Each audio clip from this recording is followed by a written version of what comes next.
What's up, you guys? It's Herpy. Today I got a battle for you guys on the DS. It's a really nice treat. I never get to battle on the DS too often, and it's great that I finally got a battle in the PU tier as well, which is pretty sick. So this is a battle I had against Xenon3120. I'm sure you guys are very familiar with him.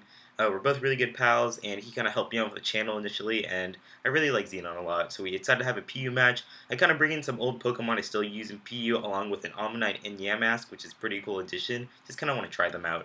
Xenon's actually using a semi-rain team, and this is definitely going to scare the crap out of me, as you'll see, because he leads off with Electabuzz. I'm going to lead off with Omanyte. I led off with Omanyte because I saw he had a Jump Bluff, and I'm like, I feel like Jump Bluff would be a good lead for him, so I thought I could go into Omanyte, bait him into going for a Grass move, and then I can go into my Stantler to get Sap Zipper, which would have been a really nice play to have, but unfortunately, Electabuzz is going to set up the Rain and go for a Thunder on my Simisage. And I go into Simisage because I know I can resist the Electric move, which should have been oncoming into my Omastar, but I'm going to fire off a Leaf Storm, which is going to do a very, very nice chunk to the Electabuzz, and thanks to the White Herb, it's going to force Xenon to switch out because he cannot stay in on the second Leaf Storm, because maybe he could have stayed in had I got the minus special attack, but thanks to the White Herb, I got back my special attack drop.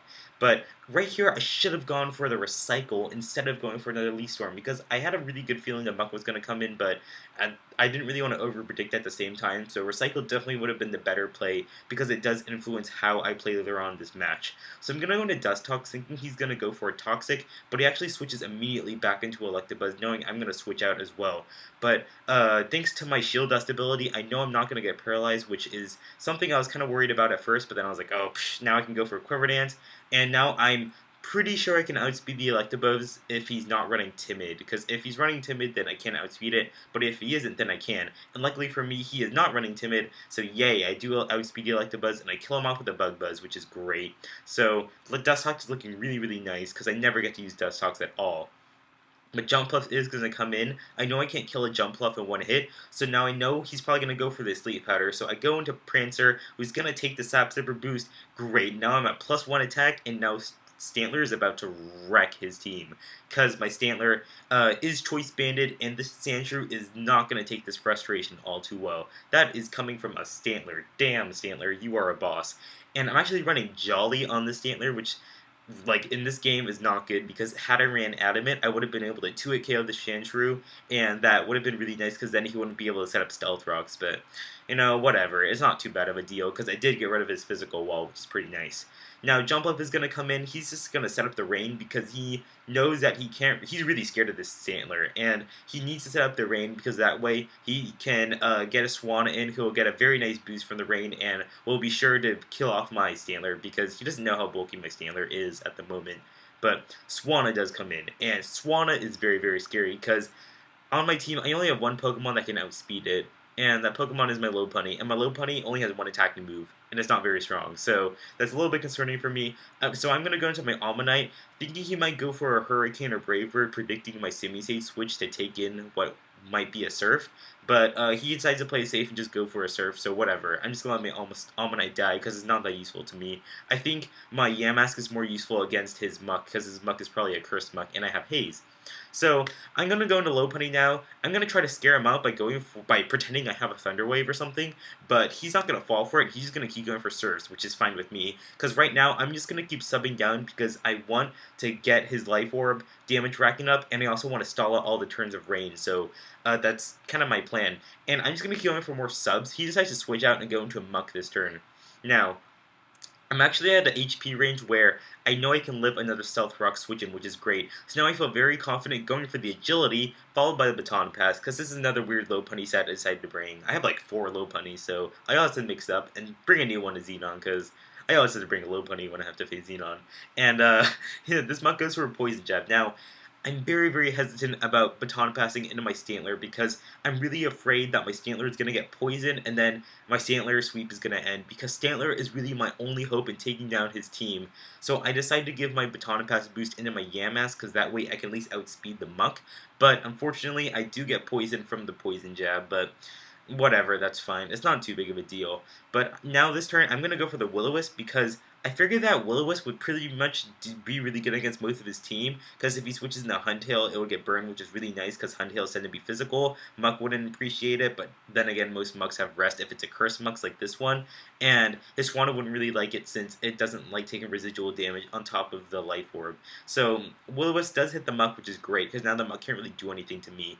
However, I should have known he was gonna switch out into a Swanna and go for a second Will-O-Wisp instead of going for the Shadow Ball, because I did not realize that the Swanna actually has Roost, and I did not see that coming at all. I'm not gonna lie, like I really should have, but I just didn't. I thought he had 3 attacks, and I was just really stupid. So now this is going to cost me a little bit because now he's going to be pretty much back to full HP. Well, not all the way to full HP, but he's at a more HP than before. And now I'm like, well, crap. Now I have to fodder off my Yamask because my Yamask is basically useless. I don't have anything on my team that wants to take a Surf. So, gonna have to let Yamask die. And once again, I have to go into my Lopunny to outspeed it.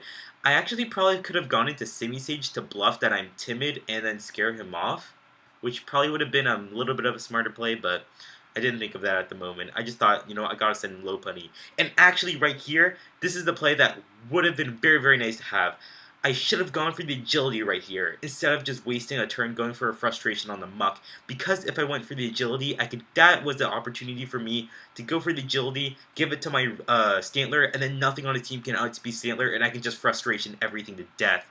Because now I don't have to worry about taking too much damage from Poison Jab since the Muck is burned now, but I did not think of that at all. I guess my reasoning behind that was that since Xenon doesn't know that I have frustration, I was thinking he would probably try to kill me off and probably think I was fodder or something like that, but that plan just did not work at all, and now that really cost me a lot, because had I got the agility on my Stantler, that would have been really nice. But at least I did force out the Muck again. Unfortunately, my Dustox can't outspeed the Swanna here, because my Dustox isn't running max speed. If I was running max speed, I would have been able to outspin Swanna, but I am running a little bit more of a bulky set with a lot of speed, which is kind of weird. But anyways, now I have to go into my Stantler now, because at least my Stantler will be able to force out the Swanna, because he knows that he can't really take a hit. So I'm going to go for a frustration, kill off his Muck, which is great. But now he's going to bring in Huntail, and I'm like, oh my god, Huntail, like the worst Pokemon ever, because I know he's going to go for Shell Smash. I know it's going to be bad, but I don't have anything on my team that wants to... I don't have anything on my team that outspeed the Huntail if he goes for Shell Smash. So I just have to hope I get a crit on this frustration, but I don't. So I'm like, well, I'm pretty much screwed because I can't outspeed this Huntail anymore. If I had an agility boost on my Stantler, then I would have been able to outspeed it, and then in this scenario, I can just go for 2 frustrations in a row, because that way he cannot outspeed me even if he decides to go for Shell Smash, which definitely would have sealed the deal for me, but unfortunately, I did not make that play, and it cost me quite a bit. So that is going to be the game, because he also does pack Ice Beam, which is going to kill off my Simisage, and I don't have anything for the Huntail, because my Stantler definitely cannot live a +2 waterfall from this thing. So that is going to be the game. Hope you guys enjoyed it. Had a lot of fun Xenon, and if you guys are here to post a comment for the tournament, be sure to leave so in the comments below. And if you want to check out the PU tier, which is a tier that's not really official yet, but another YouTuber by the name of Banery decided to make his own list of PU. I'll leave a link to that PU tier list in the description box. You can go check it out, and I will see you guys later.